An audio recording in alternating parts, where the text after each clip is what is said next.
Bismillahirrahmanirrahim. Pada suatu hari Rasulullah SAW ditemui oleh malaikat Jibril. Rasul pun bertanya, "Ada apa wahai Jibril?" Jibril menjawab, "Wahai Muhammad, sesungguhnya hari ini Allah Subhanahu wa Ta'ala sedang mengobarkan nyala api neraka, dan seluruh para malaikat amat ketakutan. Mereka tidak tahu harus bagaimana. Untung aku ingat," kata Jibril, "bahwa engkau Muhammad adalah sumber cinta dan sayang Allah Subhanahu wa Ta'ala kepada alam semesta. Dengan alasan itu aku kesini, bertabaruk mengambil berkah dengan cinta Allah kepada dirimu, ya Rasulullah, ya Muhammad." Rasulullah terdiam beberapa saat, kemudian bertanya lagi, "Wahai Jibril, ceritakan padaku bagaimana neraka itu sesungguhnya." Jibril menjawab, "Wahai Muhammad, neraka itu bagaikan lubang-lubang yang terdiri dari 7 tingkat. Jarak antara satu lubang dengan yang lain ialah perjalanan 70 tahun. Lubang paling bawah adalah lubang yang paling panas." Nabi SAW meneruskan pertanyaannya, "Lalu siapakah penghuni lubang-lubang neraka itu wahai Jibril? Sampaikan kepadaku Jibril." Jibril menjawab, "Lubang yang paling bawah diciptakan untuk orang-orang munafik. Lubang yang berikutnya untuk penyembah berhala. Lalu untuk penyembah bintang dan matahari." Jibril terus menerangkan penghuni tingkatan neraka hingga lubang yang kelima, tempat umat Yahudi, dan yang keenam dihuni oleh umat Nasrani.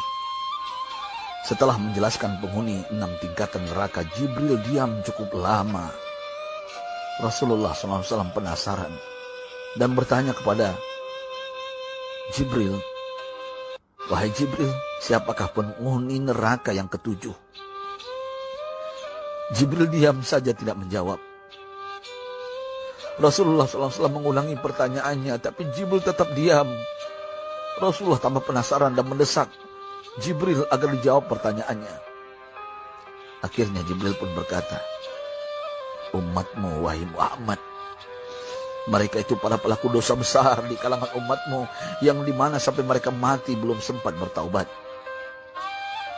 Mendengar jawaban Jibril, Rasulullah langsung jatuh pingsan. Jibril merangkulnya dan meletakkan tubuh baginda di atas pangkuannya. Tak berapa lama Rasulullah SAW sadar dan langsung menangis bersimbah air mata dengan terisak-isak. Rasulullah mempertegas pertanyaannya, "Wahai Jibril, apakah benar ada di antara umatku yang masuk neraka?" Jibril menjawab, "Benar wahai Muhammad, pelaku dosa besar di antara umatmu yang belum bertaubat."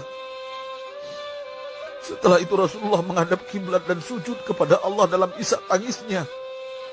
Sesekali dengan suara pelan beliau membisikkan kata-kata, "Ummati ya Rabb, ummati, ummati, ummati."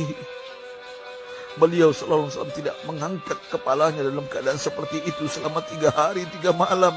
Kecuali setiap Bilal bin Rabah mengumandangkan azan, barulah beliau bangkit untuk menjadi imam. Dan setelah itu kembali sujud lagi. Pada hari ketiga Abu Bakar menyadari hal ini. Beliau mengetuk pintu Rasulullah dan mengucapkan salam 3 kali, namun tidak terdengar jawaban. Abu Bakar sedih dan berseru di hadapan pintu Nabi besar Muhammad SAW, "Apakah ada jalan untuk masuk ke rumahmu ya Rasulullah?" Tetap tidak ada jawaban. Di jalan Abu Bakar bertemu sahabat Umar. "Mengapa engkau menangis wahai Abu Bakar?" kata Umar. Abu Bakar menceritakan keadaan Rasulullah SAW. Maka Umar pun melangkah menuju rumah Rasulullah dan terjadilah hal yang sama. Umar pun pulang dan menangis. Di jalan Umar bertemu sahabat Salman Al-Farisi. Dengan terisak Umar bercerita kepada Salman hingga membuat dia amat sedih, namun tidak berani mengulangi hal yang sama. Salman melangkah menuju rumah Fatimah radhiyallahu anha dan menceritakan hal itu. Setengah berlari Fatimah menuju rumah ayah tercinta dan mengetuk pintu sambil mengucapkan salam. Mendengar suara lembut putri tercinta, sejuklah dada Rasulullah. Beliau bangkit dari sujud dan membuka pintu. Alangkah terkejutnya Fatimah melihat Rasulullah, ayah tercinta, amat kurus dan pucat. Fatimah memeluknya lalu menangis. Wahai ayah, apa yang terjadi? Mengapa engkau amat sedih seperti ini?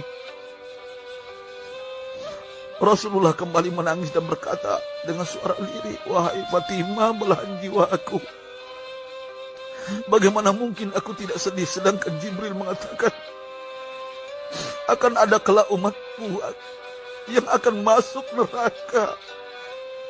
Subhanallah, betapa besar cinta Rasulullah kepada kita umatnya. Sahabatku, Rasulullah mencintai kita.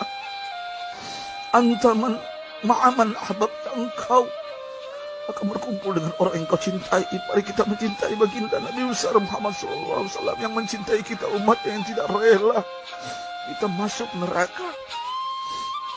Mari kita mencintai beliau dengan berselawat. Sahabatku, sampaikan, Rasul mengajarkan kepada kita, man dalla ala khairin falau mislu ajri fa'ili. Siapa yang menunjukkan kepada kebaikan, maka dia akan mendapatkan pahala seperti orang yang mengerjakannya. Mudah-mudahan ini menjadi pahala jariah bagi kita.